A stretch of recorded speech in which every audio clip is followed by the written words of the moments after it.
Hello students, मैं राहुल जलान। आज के वीडियो लेक्चर में हम लोग क्लासिफिकेशन ऑफ कार्बोहाइड्रेट के बारे में जानेंगे। इस वीडियो लेक्चर को देखने के पहले आप लोगों को पिछला लेक्चर देखना जरूरी है। अगर आप लोगों ने ना देखा हो तो वो वीडियो लेक्चर आप लोग देख सकते हो यहाँ पर जो आई बटन आ रहा है उसके थ्रू। वीडियो शुरू करने के पहले आप लोग अपने कलर्ड पेन और फेयर कॉपी के साथ में बैठो और इस वीडियो को बिल्कुल भी स्किप नहीं करना, अदरवाइज कोई खास फायदा होने नहीं जा रहा है।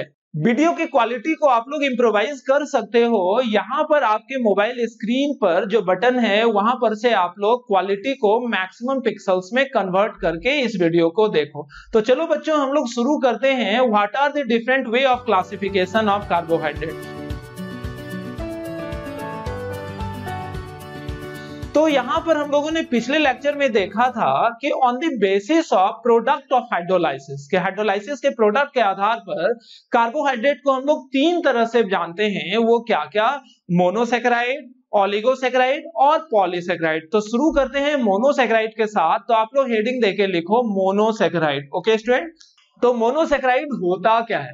तो monosaccharide simplest form of carbohydrate है। कार्बोहाइड्रेट का सिंपलेस्ट फॉर्म जिसको कि फर्दर हम लोग हाइड्रोलाइज नहीं कर सकते हैं। कार्बोहाइड्रेट के बेसिक टर्म्स के बारे में हम लोगों ने पिछले लेक्चर में जाना था इसके डेफिनेशन के थ्रू, और वो डेफिनेशन ये था कि दी ऑप्टिकली एक्टिव कंपाउंड, पहली बात याद से, यानी कि जनरली जितने भी कार्बोहाइड्रेट होते हैं वो सभी के सभी ऑप्टिकली एक्टिव होते हैं। दूसरा, पॉलीहाइड्रोक्सी एल्डिहाइड ग्रुप उसमें होना चाहिए, या पॉलीहाइड्रोक्सी कीटोन, या फिर दोनों होना चाहिए। और the compound that can be hydrolysed into them are also considered as carbohydrate. तो यहां पर हम लोग मोनोसैकेराइड की बात कर रहे हैं, तो मोनोसैकेराइड भी ऑप्टिकली एक्टिव होगा, उसमें पॉलीहाइड्रोक्सी ग्रुप तो होना ही चाहिए, साथ में या तो एल्डिहाइड होगा या तो कीटोन होगा मोनोसैकेराइड में।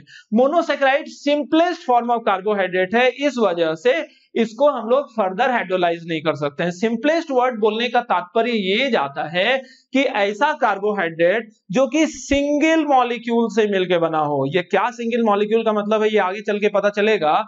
जिसको कि हम लोग फर्दर हाइड्रोलाइज करके दो टुकड़ों में नहीं कन्वर्ट कर सके, उसको हम लोग क्या नाम देंगे? मोनोसैकेराइड, जो कि नाम से भी पता चल रहा है।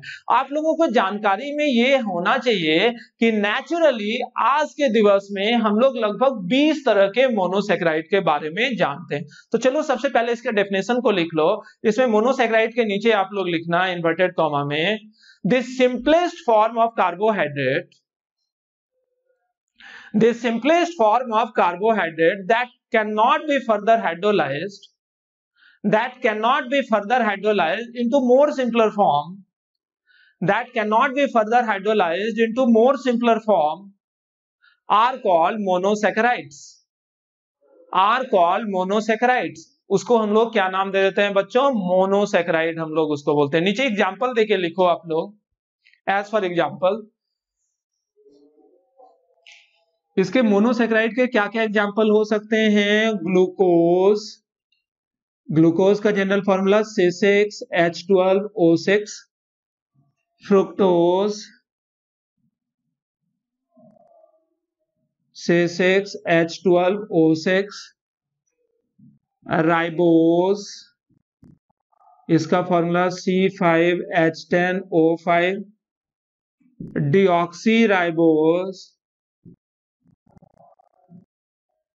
ये सारे फॉर्मूला आप लोगों को याद करनी पड़ेंगी, अदरवाइज आप लोग वीक स्टूडेंट कहलाओगे, एटसेट्रा। तो ये सब जो है, ये सारी चीज, ये सारे एग्जांपल्स क्या चीज के है?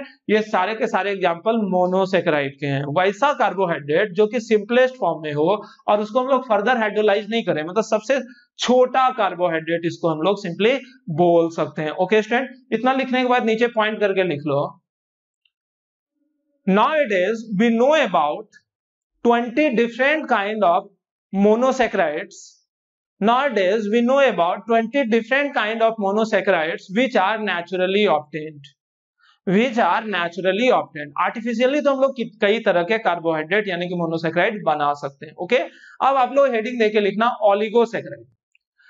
ओलिगोसैकेराइड जिन लोगों को पॉलीमर आता है वो तो जान रहे होंगे, जिन लोगों को नहीं आता है वो आप लोग जानो कि पॉलीमर क्या होता है। जैसे कि आपके साइकिल का चेन है, तो आपके साइकिल का चेन बहुत सारे छोटे छोटे लिंक से जुड़कर बना हुआ होगा। आपके साइकिल का चेन बहुत सारे छोटे छोटे लिंक से मिलकर बना होता है। ये जो एक लिंक है इसको हम लोग नाम देंगे मोनोमर। ऐसा दो लिंक आपस में जुड़ जाएगा तो इसे क्या नाम देंगे, डाइमर। ऐसा तीन लिंक अगर आपस में जुड़ गया, ट्राइमर। चार लिंक आपस में जुड़ गया तो इसको बोलेंगे टेट्रामर। पांच लिंक आपस में जुड़ गया, पेंटामर। और ऐसे कई सारा लिंक अगर आपस में जुड़ा हुआ है तो इसे हम लोग क्या नाम दे देंगे, पॉलीमर। एक्चुअली पॉलीमर क्या होता है, वो बहुत सारे रिपीटिंग यूनिट का कॉम्बिनेशन होता है, और वो जो रिपीटिंग यूनिट है इस यूनिट को हम लोग क्या नाम देते हैं, मोनोमर। इसी तरह से कार्बोहाइड्रेट भी पॉलीमेरिक फॉर्म में हो सकता है, जो कि एग्जांपल है ओलिगोसैकेराइड और पॉलीसैकेराइड। मोनोसैकेराइड जो होता है वो एक मोनोमर के रूप में है, नाम से ही पता चल रहा है मोनोसैकेराइड मतलब सिंगल यूनिट, और इसी को हम लोग सिंपलेस्ट फॉर्म ऑफ कार्बोहाइड्रेट भी बोलते हैं। अगर ऐसा दो मोनोमर आपस में जुड़ा हुआ हो तो उसको नाम देंगे डाइसैकेराइड। ऐसा तीन मोनोमर आपस में जुड़ा हुआ है तो उसे बोलेंगे ट्राइसैकेराइड, टेट्रासैकेराइड, पेंटासैकेराइड, हेक्सासैकेराइड। ऐसा बहुत सारा हो सकता है। तो वैसा कार्बोहाइड्रेट जो कि 2 से लेकर 10 तक सिंपल मोनोहेक्सैकेराइड से जुड़ के बना हो तो उसे हम लोग क्या नाम दे देंगे, ओलिगोसैकेराइड। नाम याद रखना, ओलिगो मतलब 2 से 10। तो इसी को, इसका रियल डेफिनेशन उल्टा होता है। रियल डेफिनेशन क्या होता है कि वैसा कार्बोहाइड्रेट जिसको हाइड्रोलाइज करके, वैसा कार्बोहाइड्रेट जिसको हाइड्रोलाइज करके हम लोग 2 से लेकर 10 तक सिंपल मोनोसैकेराइड प्राप्त कर सकें तो उनको हम लोग क्या नाम देंगे, ओलिगोसैकेराइड। यानी कि ओलिगोसैकेराइड एक्चुअली बहुत सारे छोटे छोटे मोनोमर से जुड़ के बना होता होगा, और बहुत सारे का मतलब यहाँ पर कितना है, 2 से लेकर 10। तो ओलिगोसैकेराइड को फर्दर हम लोग बांट सकते हैं 9 तरीकों से। वो क्या, अगर 2 मोनोसैकेराइड से जुड़ के ऐसा ओलिगोसैकेराइड बना है तो उसे हम लोग नाम दे देंगे डाइसैकेराइड।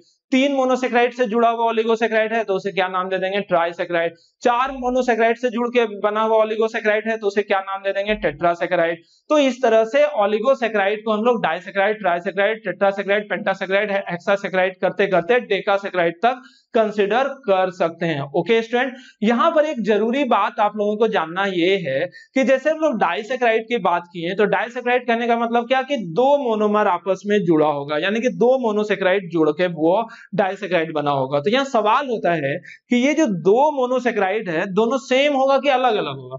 तो सेम भी हो सकता है और अलग अलग भी हो सकता है, यानी कि 2 ग्लूकोज भी आपस में जुड़कर बन सकता है डाइसैकेराइड। एक ग्लूकोज और एक फ्रुक्टोज मिलकर भी डाइसैकेराइड बन सकता है। ऐसा ही ट्राइसैकेराइड, टेट्रासैकेराइड और अदर ओलिगोसैकेराइड के साथ भी होता है। तो इसलिए यहां पर आप लोग लिखो हेडिंग देके ओलिगोसैकेराइड, और नीचे पॉइंट करके लिखना such type of carbohydrates, such type of carbohydrates that upon hydrolysis, such type of carbohydrate that upon hydrolysis give,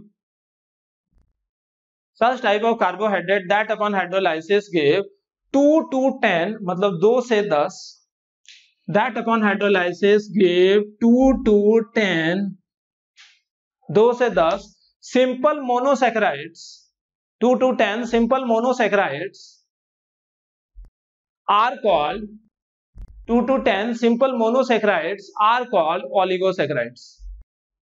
2 to 10 simple monosaccharides are called oligosaccharides. नीचे पॉइंट करके लिखना the repeating units ब्रैकेट में लिखना monosaccharides, bracket बंद करो, of any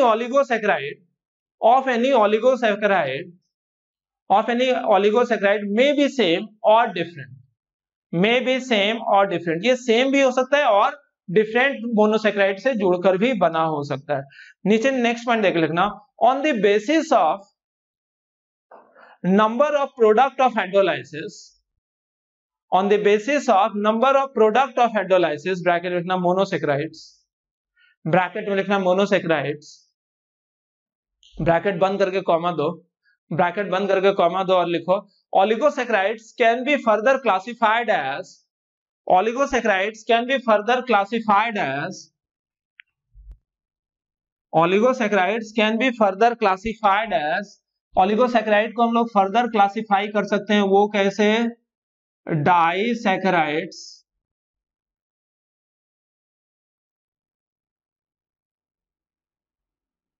disaccharides में dash देके आप लोग क्या लिखोगे, डाइसैकेराइड करने का मतलब upon hydrolysis give 2 simple monosaccharides.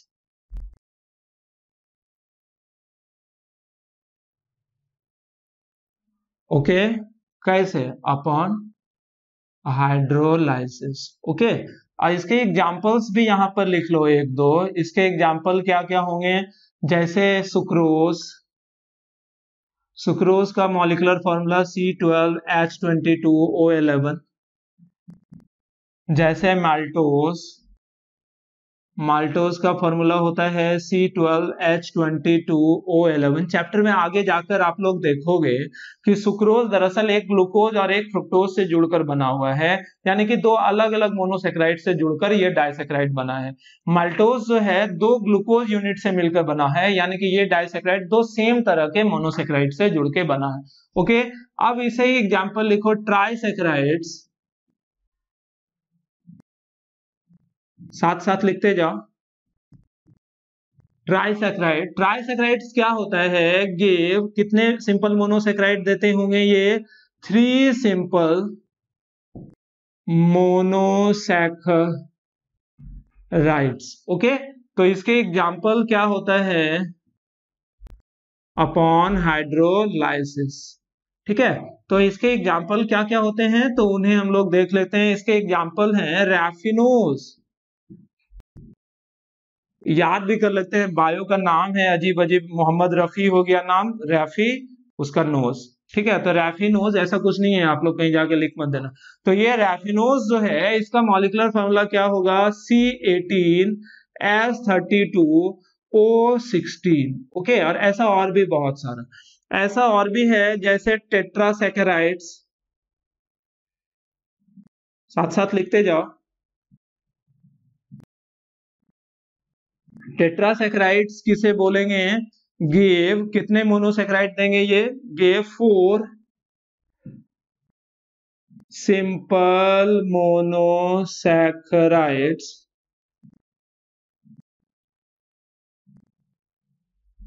Upon hydrolysis. Okay, तो इसके एग्जांपल हो सकते हैं जैसे स्टैसियोस, STACF। ठीक है, तो स्टैसियोस जो है इसका मॉलिक्यूलर फॉर्मूला होता है C24H42O21। ओके, तो ये सारे मॉलिक्यूलर फॉर्मूला याद भी करने होते हैं। तो एक कॉमन सा कॉन्सेप्ट तो नहीं है, मतलब कि ऐसा ही एक ट्रिक मान लो आप लोग, जैसे कि मोनोसैकेराइड में 6 कार्बन होते हैं, तो डाइसैकेराइड में आप गौर करो 6 दूनी 12, ट्राइसैकेराइड में कितना है, 6 तिया 18, टेट्रासैकेराइड में 6 चौके 24। तो बताओ तो पेंटासैकेराइड का जनरल फार्मूला क्या होगा, 6 पंचे 30। ओके, तो 6 12 18 24 30 ऐसा सामान्य तौर पर होता है। हाइड्रोजन की बात करें तो इसमें 12 में 10 जोड़ दो 22, में 10 जोड़ दो 32, में 10 जोड़ दो 42, तो पेंटा में क्या होगा, हाइड्रोजन 52 मतलब 52। इसी तरह से ऑक्सीजन कितने, तो हाइड्रोजन का आधा 12 का आधा 6, 22 का आधा 11, 32 का आधा 16, 42 का आधा 21, तो 52 का आधा 26। इस तरह ये पेंटासैकेराइड का हो सकता है। हेक्सासैकेराइड का क्या होगा, C36H62O31। लेकिन ये जो है ये ऐसा मत समझ लेना कि ये हमेशा होगा, ये सामान्य तौर पर ये जनरल फॉर्मूला होता है, लेकिन इसके अलावे भी कई तरह का फॉर्मूला हो सकता है। जैसे कि आप देख लो मोनोसैकेराइड में यहाँ 6 था, यहाँ 5 भी हो सकता है, 4 वाला भी दिखेगा, 3 वाला भी हम दिखाएंगे आगे चल के चैप्टर में होगा। मतलब सामान्य तौर पर आप लोग ये ट्रिक अपना सकते हो किसी भी तरह के सैकेराइड्स के लिए। अब आप लोग हेडिंग देके लिखो पॉलीसैकेराइड। पॉलीसैकेराइड होता क्या है, ये भी पॉलीमेरिक चेन है कार्बोहाइड्रेट का, जो कि बहुत सारे छोटे छोटे कार्बोहाइड्रेट यानी कि मोनोसैकेराइड से जुड़कर बना होगा। अगर 2 से 10 सिंपल मोनोसैकेराइड से जुड़कर बना है तो उसे हम लोग क्या नाम दे देते हैं, ओलिगोसैकेराइड। और 10 से ज्यादा अगर मोनोसैकेराइड से जुड़कर बना हो, जैसे 11 12 13 1000 2000 लाख, तो उसे हम लोग क्या नाम दे देंगे बच्चों, पॉलीसेकेराइड। यानी कि पॉलीसेकेराइड उस तरह के कार्बोहाइड्रेट को बोलते हैं जो कि हाइड्रोलाइसिस के बाद 10 से ज्यादा सिंपल मोनोसेकेराइड प्रोड्यूस करे, तो उसे हम लोग सिंपली क्या नाम दे देंगे, पॉलीसेकेराइड। पॉलीसेकेराइड का बहुत सारा एग्जाम्पल है, जैसे कि क्या एग्जाम्पल होता है, सेल्यूलोज।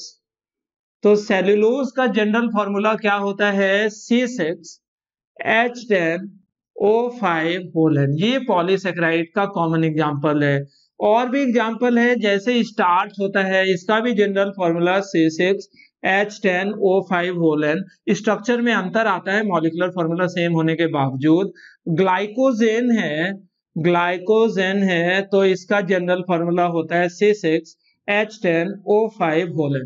तो ये सब जो है, और भी ऐसा कई सारा एमाइलोपेक्टिन, एमाइलोज, बहुत तरह का पॉलीसेकेराइड होता है जो कि कई तरह के मोनोसेकेराइड। और कितना मोनोसेकेराइड, 10 से ज्यादा होना चाहिए। यहां पर भी ये बात बता दूं कि ये जो मोनोसेकेराइड जिससे जुड़कर ये पॉलीसेकेराइड बना है, ये सारे के सारे सेम भी हो सकते हैं या डिफरेंट भी हो सकते हैं। ये आप लोगों को दिखेगा क्योंकि चैप्टर में आगे चलकर हम लोगों को इन सारे मॉलिक्यूल्स के स्ट्रक्चर के बारे में भी पढ़ना है। ओके स्टूडेंट, तो पॉलीसेकेराइड हेडिंग के नीचे आप लोग लिखो such type of carbohydrate that upon hydrolysis give more than 10 simple monosaccharides, are called polysaccharides। उसमें आप लोग ये सारा एग्जाम्पल लिख लो। Okay student.